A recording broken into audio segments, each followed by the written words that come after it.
Hello everyone, welcome back to our channel Nanu's kitchen. ఈరోజు పెసరట్టు చట్నీ ఎలా తయారు చేయాలో చూద్దాం. ఫస్ట్ అయితే నైట్ ఇవన్నీ నానబెట్టుకోవాలి. పెసరబ్యాలు నానబెట్టుకొని అందులోనే ఉద్దిపాయలు కూడా నానబెట్టుకోవాలి. అలానే బియ్యం కూడా హాఫ్ గ్లాస్ నానబెట్టుకోవాలి. ఇలా మొత్తం నానిన తర్వాత ఇప్పుడు మొత్తం మిక్సీ అయ్యేలా ఒకసారి కలుపుకోవాలి. ఇలా మొత్తం మిక్సీ అయ్యేలా కలుపుకున్నాక ఇప్పుడు ఒక మిక్సీ గిన్నె తీసుకొని అందులో వేసుకొని దోసపిండిలాగా ప్రిపేర్ చేసుకోవాలి. ఇలానే మొత్తం రుబ్బుకొని పక్కన పెట్టుకోవాలి. ఇప్పుడు ఇందులోకి అల్లము, పచ్చిమిర్చి మనకి ఎంతైతే కావాలో పచ్చిమిర్చి అంత వేసుకోవాలి. అంత వేసుకొని ఇది కూడా బాగా మిక్సీ పట్టుకోవాలి. ఇలా మొత్తం మెత్తగా మిక్సీ పట్టుకున్న తర్వాత ఇప్పుడు అంతా ఒక గిన్నెలో వేసుకోవాలి. ఇలా మొత్తం ఒక గిన్నెలో వేసుకొని బాగా మిక్సీ అయ్యేలా ఒకసారి కలుపుకోవాలి. ఇలా బాగా మిక్సీ అయ్యేలా ఒకసారి కలుపుకోవాలి. ఇలా మొత్తం మిక్సీలో కలుపుకున్నాక ఇప్పుడు ఇందులో జీలకర్ర వేసుకోవాలి. అలానే మనకు సరిపడా సాల్ట్ అయితే వేసుకోవాలి. అలానే కొద్దిగా సోడా కూడా వేసుకోవాలి. ఇప్పుడు బాగా మిక్సీలో ఒకసారి కలుపుకోవాలి.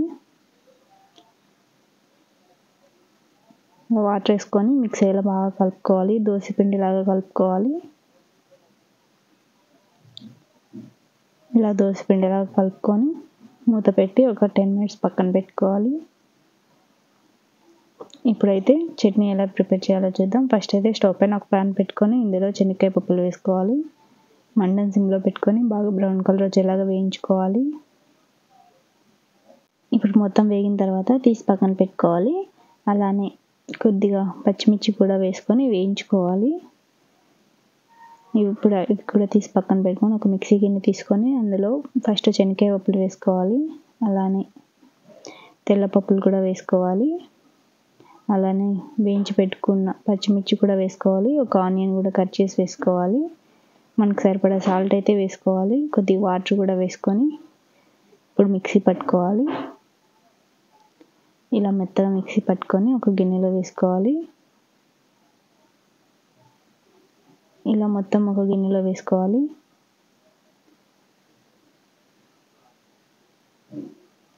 అలానే కొద్దిగా వాటర్ వేసుకొని బాగా మిక్సీలో కలుపుకోవాలి. ఇప్పుడు బాగా మిక్సీలో కలుపుకొని పక్కన పెట్టుకోవాలి. ఇప్పుడు చట్నీలోకి తాలింపుకి స్టవ్ పైన ఒక ప్యాన్ పెట్టుకోవాలి. అందులో కొద్దిగా ఆయిల్ వేసుకోవాలి. ఆయిల్ హీట్ అయిన తర్వాత కొద్దిగా ఆవాలు వేసుకోవాలి. అలానే 2 ఎండుమిర్చి కూడా వేసుకోవాలి. అలానే కొద్దిగా కరివేపాకు కూడా వేసుకోవాలి. ఇవి బాగా వేగిన తర్వాత స్టవ్ ఆఫ్ చేసుకొని ఇప్పుడు ఆ చట్నీలో ఈ తాలింపు వేసుకోవాలి. ఇలా మొత్తం తాలింపు అంతా వేసుకున్నాక ఒకసారి బాగా మిక్సీలో కలుపుకోవాలి. ఇలా మొత్తం మిక్సీలో కలుపుకోవాలి. ఇప్పుడు మూత పెట్టి పక్కన పెట్టుకోవాలి. ఇప్పుడు స్టవ్ పైన దోస పెనం పెట్టి అందులో పెసరట్టు వేసుకోవడమే. ఇలా పెనం హీట్ అయిన తర్వాత ఒక గంటెతో ఇలా వేసుకోవడమే. ఇప్పుడు అలానే కొద్దిగా ఆయిల్ కూడా వేసి బాగా కాలిన తర్వాత సెకండ్ సైడ్ కూడా బాగా కాలిన తర్వాత ఇప్పుడు ఇందులో సన్నగా కట్ చేసి పెట్టిన ఆనియన్స్ వేసుకోవాలి. ఇలా మొత్తం ఆనియన్స్ వేసుకోవాలి. ఇలా మొత్తం ఆనియన్స్ వేసుకొని ఒక ప్లేట్లో సర్వ్ చేసుకోవడమే.